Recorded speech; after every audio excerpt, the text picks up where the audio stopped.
Amy and I are happy to share with you that I'm running to serve you as the next President of the United States of America. This is a defining moment of truth for this country and for every single one of us. And may I ask how this is a defining moment for the country? I barely even know who you are, dude. And didn't you just lose a Senate race against Ted Cruz? I mean, if you couldn't beat him, what makes you think you could become President of the United States? My man Beto O'Rourke, or however you say his name, is a complete goofy goober with delusions of grandeur. This guy has such a fake personality and mannerisms, I just don't understand where he thinks he's gonna get with this. I mean, dude, even the Young Turks can't even muster up any excitement about you. That's not a good sign. Well, I don't know why that's funny. I mean, did you have any? Beto O'Rourke said. Yeah. Thoughts go. I mean, it's good. It's good for the party. And you know, he's young. He can afford to lose and run again. You know, so and we'll see. Does he? You know, who is he?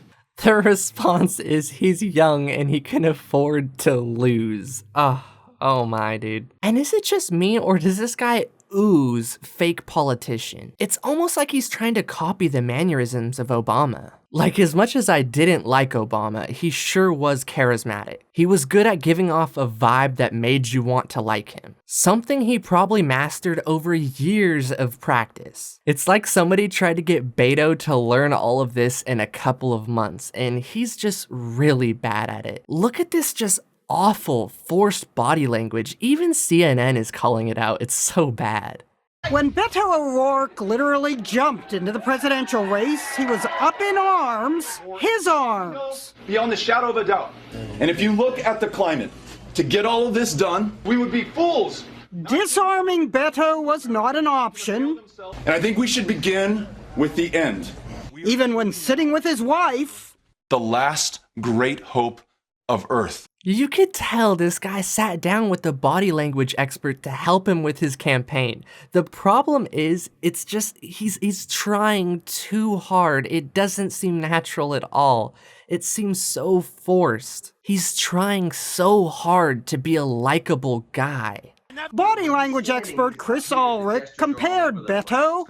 Almost kind of like the blow-up man you'll see at the at car dealerships as you go by.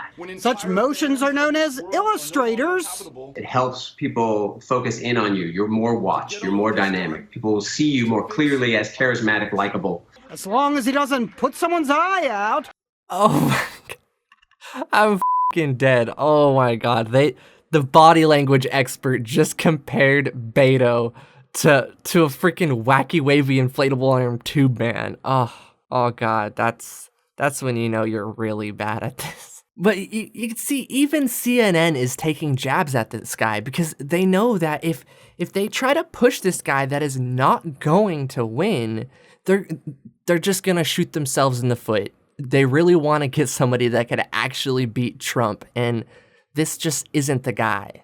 Oh my God, I almost forgot one of the worst parts about this guy. Back in 1998, this guy was convicted for being the main guy in a hit and run. It was described that he was driving drunk at witnesses call a high rate of speed in a 75-mile-per-hour zone, which he then lost control and hit a truck, sending his car careening across the center median into oncoming lanes. The witnesses who stopped at the scene later told police that O'Rourke tried to drive away from the scene. So not only was this guy driving drunk and speeding in a 75-mile-per-hour zone, which is already a pretty high speed limit, he also hit somebody and then he tried to drive away. What an absolute scumbag.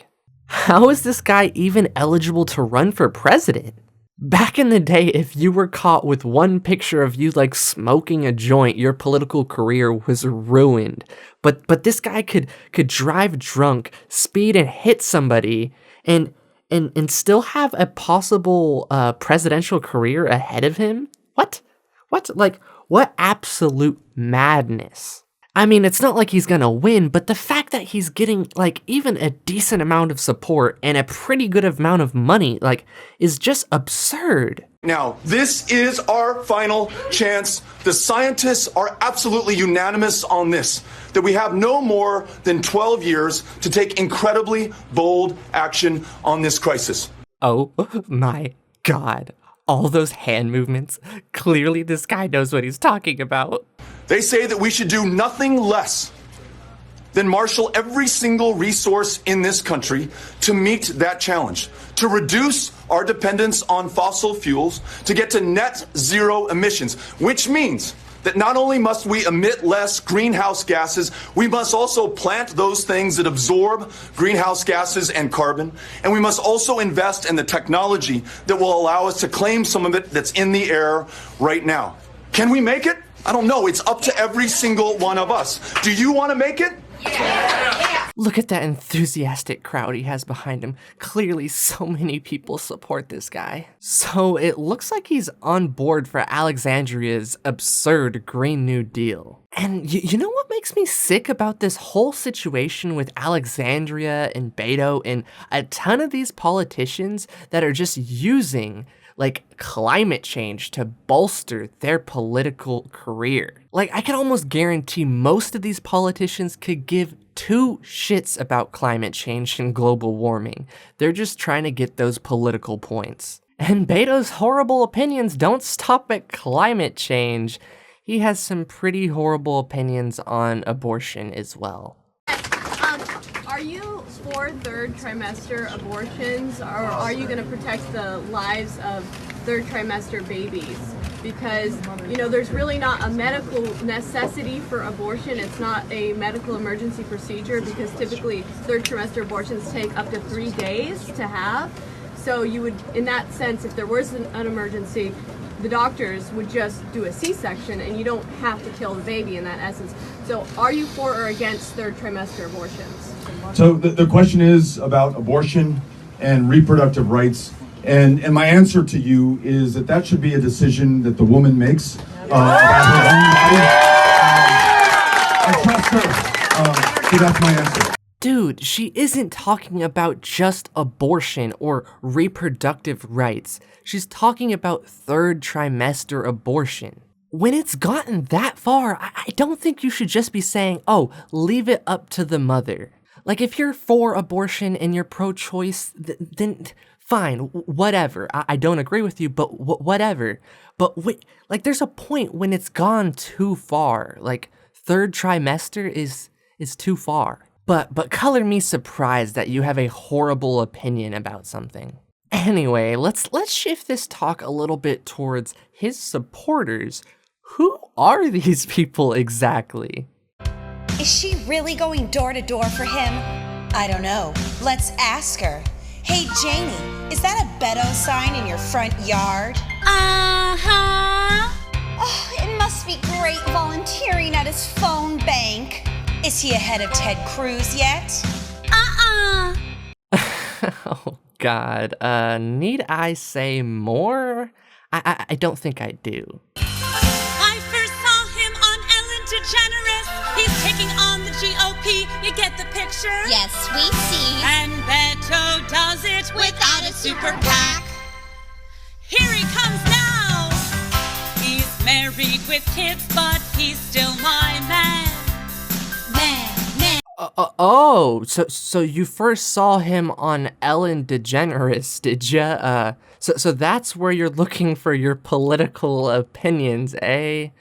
Oh, what a surprise. And what a surprise that his supporters are about as weird as him.